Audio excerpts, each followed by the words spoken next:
Coming up on 5 Minute News.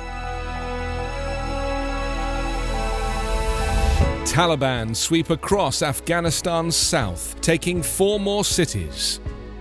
In rare British mass shooting, gunman kills 5. And global warming is here. July was hottest month on record. It's Saturday, August 14. I'm Anthony Davis. The Taliban completed their sweep of Afghanistan's south on Friday, taking more provincial capitals in a lightning offensive that brought them closer to Kabul just weeks before the US is set to officially end its 2-decade war. In the last 24 hours, the country's second and third largest cities, Herat in the west and Kandahar in the south, have fallen to the insurgents, as has the capital of the southern province of Helmand, where American, British and NATO forces fought some of the bloodiest battles of the conflict. The blitz through the Taliban's southern heartland means the insurgents now hold half of Afghanistan's 34 provincial capitals and control more than 2/3 of the country. The Western-backed government in the capital, Kabul, still holds a smattering of provinces in the centre and east, as well as the northern city of Mazar-e-Sharif. While Kabul is not directly under threat yet, the resurgent Taliban were battling government forces in Logar province, some 50 miles from the capital. The US military has estimated that Kabul could come under insurgent pressure within 30 days, and that the Taliban could overrun the rest of the country within a few months.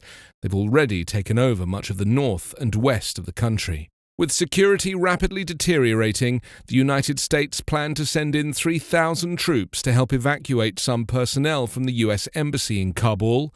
Britain and Canada are also sending forces to aid their evacuations.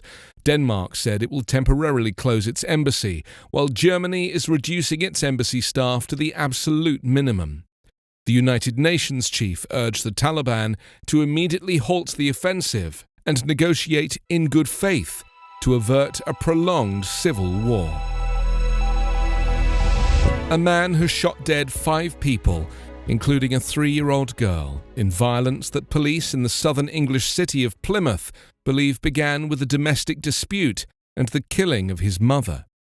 Mass shootings are rare in the United Kingdom, where gun ownership is minimal, and Thursday's 6-minute rampage was the worst such incident in more than a decade.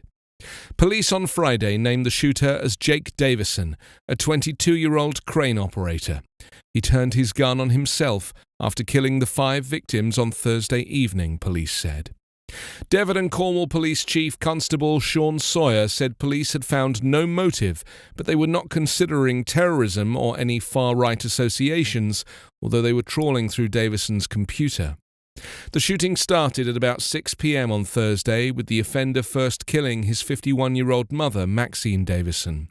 He then ran outside and immediately shot dead the young girl, named by police as Sophie Martin, in the street, along with her father, Lee Martin. Davison shot at 2 other passers-by who were badly injured, then entered a park and shot dead another man, Stephen Washington. He also shot Kate Shepherd, who died later in hospital. Davison then turned the gun on himself before firearms officers could tackle him. The deadly shooting spree was over in just a few minutes.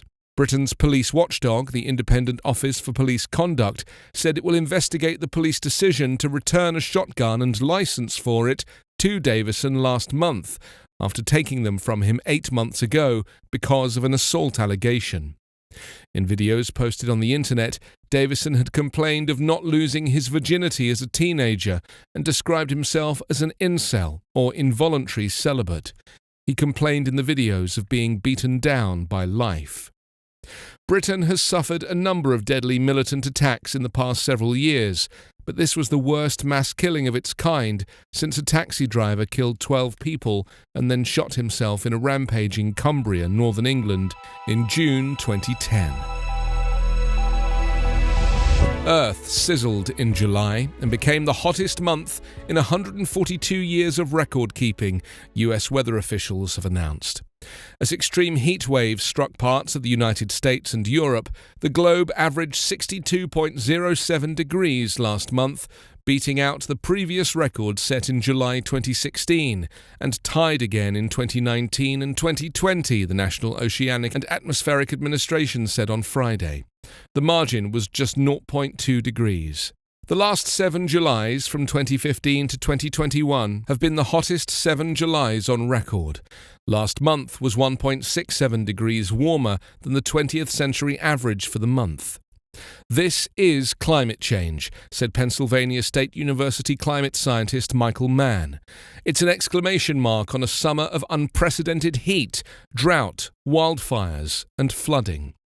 Earlier this week, a prestigious United Nations science panel warned of worsening climate change caused by the burning of coal, oil, and natural gas, and other human activity.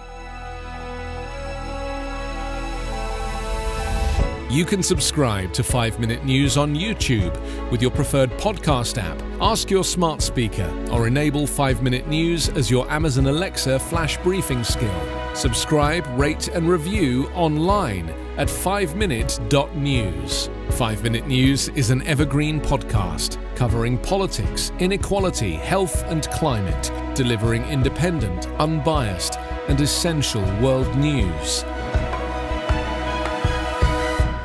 daily.